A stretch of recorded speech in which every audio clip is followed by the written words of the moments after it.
அப்பா, ஏன் எங்களை எல்லாரும் இப்படி பண்ணுறாங்க? நாங்கள் இந்த பூமியில் பொண்ணா பிறந்தது அவ்வளோ தப்பா அப்பா? அம்மா இப்பெல்லாம் என்னை தனியாக கடைக்கு கூட அனுப்ப மாட்டேங்கிறாங்க. ஸ்கூல் வேன் வரும்போது கூட நான் ஏறுற வரைக்கும் வாசல்லையே நின்று பார்த்துட்ருக்காங்க. ஏன் இந்த பயம்?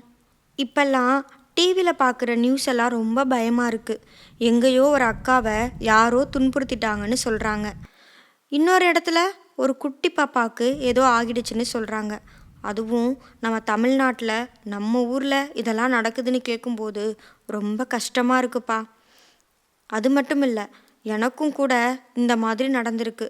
யாரோ 4 பேர் அன்னைக்கு என்னை தூக்கிட்டு போயிட்டு சீரழிச்சதோடு இல்லாமல் இந்த உலகத்திலேயே இல்லாமல் ஆக்கிட்டாங்கப்பா.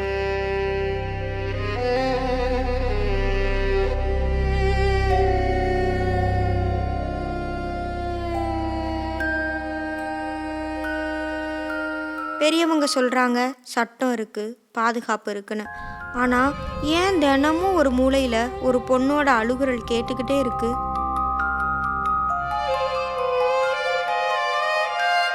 கடந்த 5 வருஷத்தில் மட்டும் 10,000க்கும் மேலே என்ன மாதிரி சிறுமிகளோட வாழ்க்கையை சிதைச்சிருக்காங்க. தப்பு செஞ்சவங்களுக்கு சரியாக தண்டனை கிடைச்சாதானே அடுத்த முறை அப்படி செய்ய பயப்படுவாங்க. எவ்வளவோ திட்டங்களை தலைவர்கள் அறிவித்தாலும் எங்களுக்கு தேவையெல்லாம் ஒன்றே ஒன்று தான்.